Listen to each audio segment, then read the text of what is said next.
Bienvenue à toutes et à tous dans cette nouvelle édition de l'interview qui reçoit le président de la Société des industries agricoles durables de la République centrafricaine et il développe avec nous sa vision du plan national de développement de la République centrafricaine et les atouts du marché carbone pour le pays d'Afrique centrale.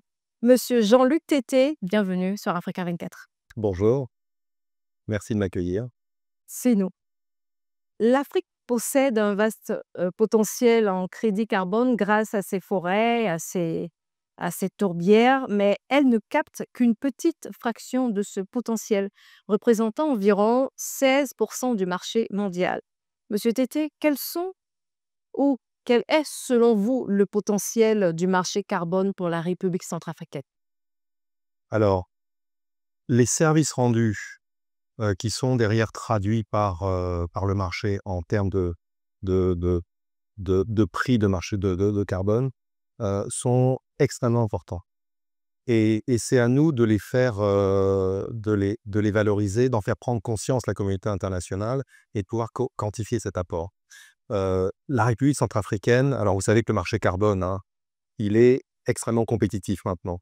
Heu, le marché volontaire, est très dynamique et aujourd'hui, on a même des prix qui s'écroulent. L'enjeu, c'est quoi? L'enjeu, c'est de faire reconnaître à sa juste valeur la contribution de chacun des pays et en ça, la République centrafricaine a des atouts incroyables, incroyables. Le premier, c'est l'enjeu. C'est vraiment l'enjeu. Vous savez, la République centrafricaine fait partie, d'un ensemble de 6 pays dans lequel se trouvent les forêts du bassin du Congo. C'est le premier poumon de la planète, hein, cet ensemble séquestre environ 10 des émissions de gaz à effet de serre. Pour ne pas que ça devienne l'Amazonie qui maintenant est, négatif en émissions, on doit préserver ce joyau mondial. Et quand vous regardez bien, la partie nord de ces forêts, c'est la Centrafrique. Et sous le changement climatique, cette partie nord est en train de s'aridifier. Donc la forêt, en fait, est en train de se réduire par le nord. Donc, si on veut sauver ce joyau de la planète, on doit investir massivement en Centrafrique. Et en ça, la contribution de la Centrafrique est absolument immense dans la préservation de l'environnement. Heu, 2e élément, c'est le cadre juridique. Donc la Centrafrique a pris conscience et vous avez vu pendant tous les 2 jours de cet événement, heu, l'engagement du gouvernement, et l'implication du gouvernement dans l'amélioration ou dans l'attractivité du pays sur les investissements. Et le gouvernement a mis en place un cadre juridique, extrêmement performant, qui permet de garantir la transparence des actions, mais également, la redistribution de la valeur acquise auprès des populations, hein. Et il y a certains documents, par exemple, hein, le rapport biannuel de transparence, la Centrafrique fait partie des 5 seuls pays au monde qui ont mis en place, ce rapport et qui garantit la transparence complète au marché. Et 3e élément, c'est la qualité des produits, des solutions crédit carbone que l'on propose. Mais là, on va peut-être, développer. Et ceci fait quoi? Tout cet ensemble, apporte quoi? Apporte, en fait, un label crédit carbone Centrafrique de très grande valeur et que l'on peut trader dans de très bonnes conditions sur le marché. Et dans ce cadre, le marché carbone pourrait générer des revenus annuels estimés à environ 82 milliards de dollars, un montant supérieur à l'aide publique au développement. Monsieur, Jean-Luc, est-ce que, selon vous, l'investissement dans le marché carbone peut être ciblé parmi les priorités, de la République centrafricaine? Oui, oui et je dirais elle l'est. Alors vous allez être surpris, de par les solutions que l'on apporte à ce crédit carbone. Parce que ce que le marché paye, c'est nos actions pour préserver ou nos actions pour séquestrer le carbone. Et la qualité de ces actions compte également. Et en fait, comme vous avez pu le voir sur le dernier panel de discussion, sur le crédit carbone, les solutions mises en place, en fait, on est en train de standardiser, de généraliser dans le pays une solution d'agriculture régénérative associée à l'agroforesterie. Donc en fait, on fait de l'agriculture un outil de restauration de l'environnement.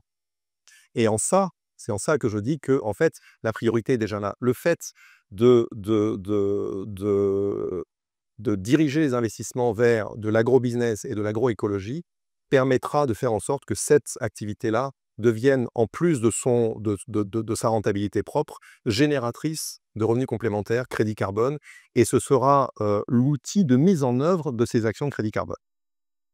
Vous soulignez il y a quelques instants, la mise en place par, le chef de l'État d'un cadre juridique justement pour, régir, ce marché carbone-là. Quelles sont aujourd'hui ces règles-là pour entrer dans le marché carbone? Alors, il est important d'avoir une traçabilité. En fait, les clés, c'est vraiment d'être conforme aux spécifications de la communauté internationale, hein. Vous entendez plein d'acronymes, l'accord de Paris, l'article 6, et cetera. Tout ça, en fait, il y a un certain nombre de prérequis et les gouvernements doivent s'assurer que, leur arsenal juridique répond, enfin, pousse les activités à répondre à ces prérequis, hein. 2e élément, c'est vraiment la transparence. Quand un acheteur de crédit carbone arrive, il doit s'assurer que, les actions qui ont été mises en place génèrent bien, de la séquestration, hein. Parce qu'il y a eu quelques scandales dans le crédit carbone au préalable, justement liés à cet effet-là. Et ce sont vraiment, les 2 éléments. Et ensuite, il faut être capable de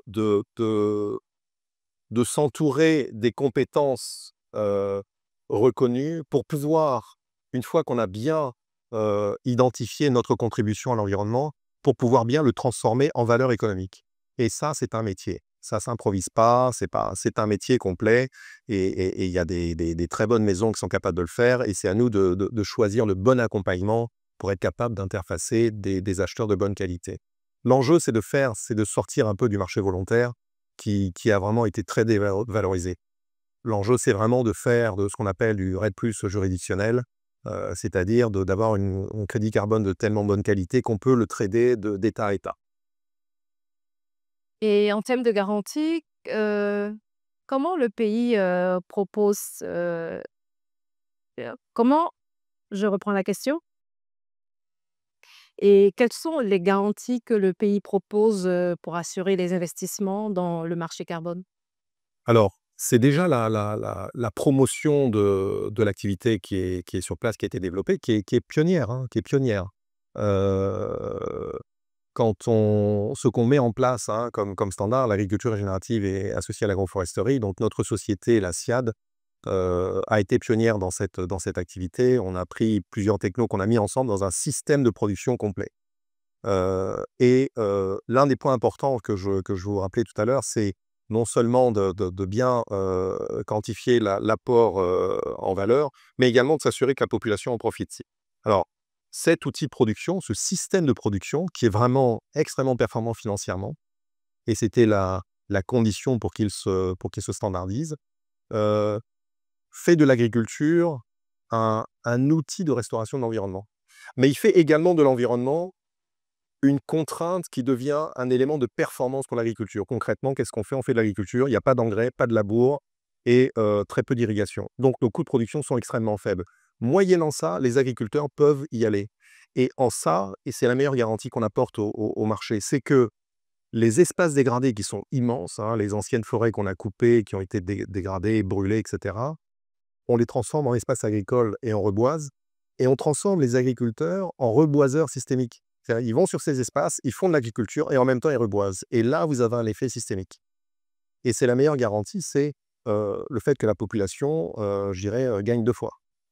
Accès à une production agricole qui explose et également bénéficie, des crédits carbone qui sont associés. Et comment la SIAD, collabore-t-elle avec, par exemple, le Maroc dans le développement de ces objectifs? Alors la SIAD, déjà avec le gouvernement, donc la SIAD, c'est une entreprise industrielle, privée et qui a un rôle, d'intégrateur. Alors ce rôle d'intégrateur, on l'a mis en place, je dirais un peu à la bonne franquette, au fur et à mesure des contraintes et la compréhension de l'environnement dans lequel on était. Nous sommes industriels, on produit de la matière première, on a une usine de transformation et puis on entraîne également les agriculteurs autour de nous dans le process que je viens d'expliquer. On les forme, on a des centres de formation, on les forme et ils ont accès à des espaces plus grands. Ils n'ont pas besoin d'engrais, donc du coup, ils peuvent produire, quasiment tout seuls. On les accompagne un peu et ils ont un revenu qui explose parce qu'on rachète leur production à court terme et à moyen terme. Donc vraiment leur production explose immédiatement et en fait, ceci ressemble assez, fidèlement à, le statut d'intégrateur que le Maroc a mis en place.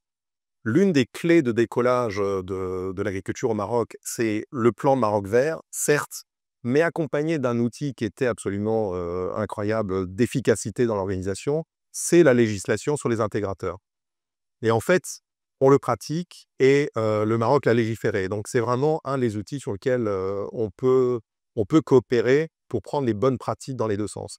Et alors inversement, nos pratiques à nous, on était en relation avec, le ministère de l'agriculture marocain. Nos pratiques à nous, on fait de l'agriculture régénérative associée à de l'agroforesterie. Le Maroc a lancé un plan, semi-direct. Donc il y a en fait la même agriculture que nous, mais sans la partie agroforesterie et sans la partie, restauration des espaces dégradés. Et donc en fait, on a ouvert un dialogue et ça permet dans l'autre sens d'apporter également des bonnes pratiques au Maroc. Et ceci, espérons que ça créera des liens, des ponts pour que des investisseurs, privés, heu, passent à l'acte et osent venir investir en Centrafrique. En tout cas, c'est notre souhait. Et quelles sont les perspectives ou les projets à court terme de la SIAD? Alors la SIAD, c'est un projet, de 36 millions de dollars. La première phase, on l'a autofinancée, hein. Donc moi, j'étais dans l'industrie en Europe pendant 25 ans, dans l'industrie automobile et donc il y a 5 ans, j'ai décidé d'investir dans l'agriculture en Centrafrique, dans les conditions un peu difficiles il y a 5 ans. Voilà. Alors petite parenthèse, hein, on m'a souvent, traité de fou à ce moment-là et on me demandait: «Mais pourquoi tu y vas? Qu'est-ce que tu fais là, quoi?» Et en fait, ma réponse était de dire, «Mais vous savez, c'est un endroit rêvé pour un industriel. C'est un endroit rêvé pour investir parce que vous avez un marché incroyable. Vous êtes au cœur d'un marché de 50 millions d'habitants. Sur les 50 millions, il y en a 30 millions qui sont accessibles directement à un coût logistique quasiment nul et c'est un marché qui a besoin de tout. L'alimentaire, l'équipement, les services, il y a besoin de tout. En fait, c'est le rêve pour l'industriel. Vous avez un marché qui tire, qui est un marché de l'offre, ce qui existe pratiquement pas aujourd'hui, dans le monde. Et et et donc voilà, c'était le point de départ de notre investissement. Donc on a pris les risques, nous-mêmes, dans cette période difficile, qui est maintenant bien meilleure qu'il y a 5 ans, hein. On n'est plus du tout dans la même situation, mais même il y a 5 ans, c'était déjà une bonne décision. Donc nous, on a mis, 3 millions d'euros de fonds propres, pour, prouver que le modèle n'est pas juste de la théorie, ça fonctionne. Il y a un engagement de financement de la BDAC à hauteur de 3 millions également. Donc ça, c'est la première enveloppe et on a 2 autres enveloppes qui nous permettent de passer à 2 000 hectares, soit 20 millions de chiffre d'affaires, puis 36 millions, soit 50 millions de chiffre d'affaires. Alors, monsieur Jean-Luc Tété, quel serait ce message-là que vous souhaitez faire passer aux investisseurs? Mon message aux investisseurs, c'est vraiment, de leur recommander de venir. Il faut qu'ils viennent, c'est un pays où, tout est possible. Aujourd'hui, on parle de potentiel de ce pays, mais la réalité de ce pays en fait un espace, incroyable pour les investissements. C'est vraiment un endroit rêvé, comme je disais, pour les industriels. Heu, le seul risque que vous prendriez à venir, le seul risque serait, de ne plus avoir envie d'en repartir. Merci.